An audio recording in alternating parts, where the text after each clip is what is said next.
Let us not, dear reader, indulge in the lazy solace that confounds the memory of genuine courage with maudlin platitudes. We gather here to mark something infinitely rarer than the commonplace phenomenon of mortality, for men perish daily and in multitudes. We are convened, by conscience as well as admiration, to reflect upon the striking life of a young man named Ethan Hertweck, who chose neither path of least resistance nor that feeble cynicism which watches cruelty from afar, content to scribble moral evasions into diaries.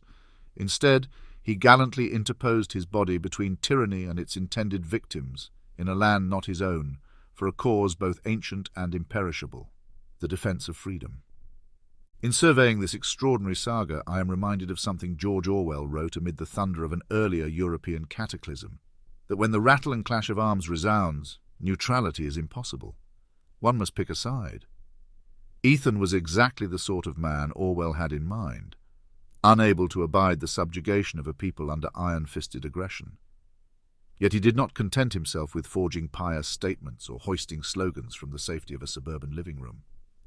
He pushed beyond talk, and in so doing reminded us that action, that prickly, unambiguous, all-too-rare phenomenon, remains the decisive test of conviction.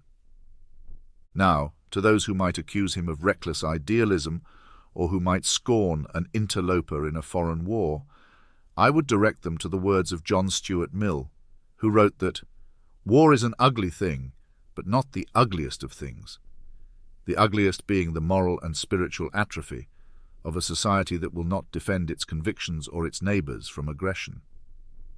This sentiment is no less applicable today than it was in the Victorian era. Indeed, in a century that has barely escaped the shadow of totalitarian nightmares, one might have hoped that the lesson, the moral imperative to resist tyranny, was more palpably learned. Like those stalwarts of the Abraham Lincoln Brigade who answered an earlier call for the defense of a fragile republic, Ethan found himself confronted by our age's most distressingly retrograde phenomenon, the tyrant's appetite to choke another nation's liberty into silence. He travelled to Ukraine, first to aid its displaced women and children, then to minister to the wounded, and ultimately to fight for the tenuous flame of self-determination flickering in that war-torn land. Picture, if you will, this young American, barely in his 20s, fresh from the Marine Corps, having parted ways with the uniform only due to a quirk of physiology, reaching halfway round the globe because he recognized a fundamental truth, that the line dividing brute coercion from civilization must be held, that it requires both muscle and moral clarity. He concluded that no man is exempt from the moral ledger when tyranny rears its ugly countenance. This was the vantage from which he placed his own life in peril, a stance at once simple and defiant, unwavering in its refusal to accept that we may remain aloof and unscathed while another's home is burned. We see in Ethan's final hours a moment that captures the entire moral impetus of his life. Under heavy fire, with the iron implements of war shrieking overhead, he sought to rescue a wounded comrade. Time slowed to that lethal hush known only to the battlefield, and in that crucible he chose, in defiance of self-preservation, that his duty demanded going back into mortal peril to save a friend. This decision, so unreservedly guided by empathy, underscores the belief that we are beholden in the direst circumstances to do for others what we would beg them to do for us. Greater love hath no man than this. Thus he perished, ironically fulfilling the highest code of military honor in a conflict not mandated by any paper from the Pentagon, not legitimized by the legislative stamp of Washington, and wholly unadorned by the frosty platitudes of official state functionaries. Ethan's banner was a simple but unambiguous creed. If I can do something to stop barbarity, then I must. A moral statement if ever there was one. This sense of personal responsibility might, to those who worship the comfort of their living rooms, appear unaccountably alien, even mad. Yet it is precisely that which has time and again preserved our species from an unbroken chain of totalitarian conquests. That a lad from California, just old enough to taste the first illusions of adulthood, should see fit to stand up and be counted, to cross an ocean and risk the censure of friends, the heartbreak of family, and ultimately the severance of his own existence, all for a people whose language he scarcely spoke. In this we see a testament to the enduring magnificence of the human moral impulse. I can almost hear those unctuous voices murmuring, "Yes, but war is never that simple. Couldn't he have done more good with humanitarian work alone?" To them I would simply retort that war, by its nature, entails confrontation with an entity that will not be appeased by mere humanitarian supplies.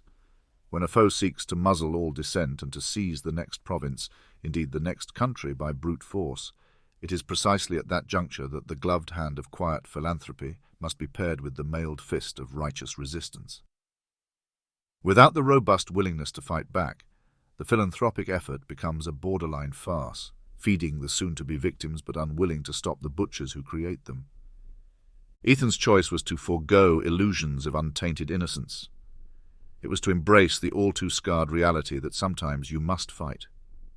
In that determination he managed to preserve, for yet another day, the critical space in which a civilized life can continue, where people can speak their minds, teach their children, worship or disbelieve as they please, and gather to talk or argue or love, as humans have the right to do.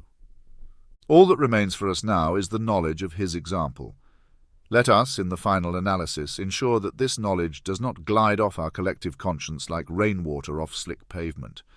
We could do worse in these troubled times than to remember that the motto of moral agency is not "mind your own business," but rather, "you are your brother's keeper." We might do well, too, to reflect upon how we receive such stories. If we can heed that impetus to speak out and stand firm against unsleeping tyranny, we will help ensure that Ethan's life, far from being a noble footnote, was part of a broader and unstoppable wave of principled defiance. I invite all those who sneer from the sidelines and chatter about the futility of moral conviction to contemplate this. No tyranny, however brutal, has stood indefinitely against the unremitting refusal of the human spirit to submit. And in that luminous refusal, a refusal that can blaze even in a single young man, we find the essence of civilization's hope. A reminder that in a world so often littered with the debris of broken treaties and callous betrayals, there remain souls who will hurl themselves into the breach, ensuring that evil never sleeps as soundly as it would like. Thus, if we must cry for Ethan, and we must, for the world is poorer without him, let our mourning be touched by a measure of gratitude.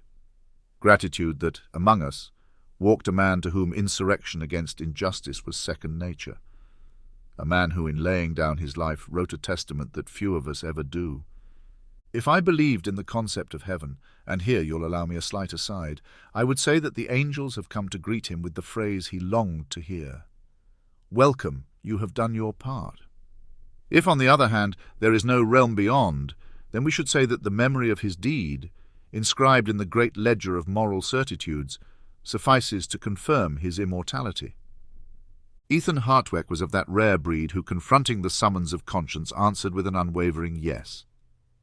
That, dear reader, is reason enough to raise a glass, if not a monument, to his memory, and to keep alive that sense of righteous discontent until the moment tyranny is permanently lodged in the crypt of historical abominations, where it can rot unlamented.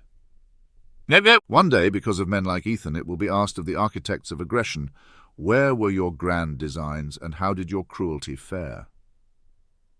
And let the answer ring out that they were held in abeyance, at least in part, by the moral brilliance of a young man who refused to let their vile ambitions go unchallenged. Let that knowledge burn bright, let it illumine our own dark corners, and let it stand as an imperishable testament to the idea that, in the face of cruelty, decency can find a champion, even in one so young, so gentle, and so unrelentingly brave.